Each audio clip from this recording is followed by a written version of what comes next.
Hi everybody, Debbie Brand here at Spring Grove Cemetery and Arboretum again. If you were down here this spring, you probably noticed scaffolding around the gatehouse. And if you're down here recently, you've noticed that we have scaffolding around our bell tower on the historic office. And you might be wondering what's going on.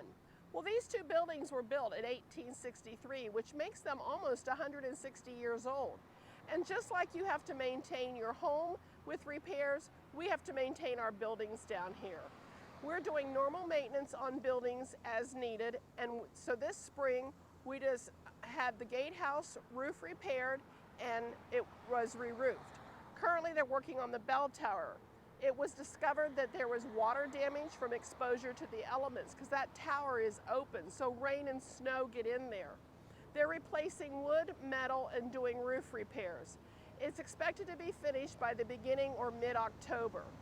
We're taking care to ensure that these buildings will be around for another 160 more years.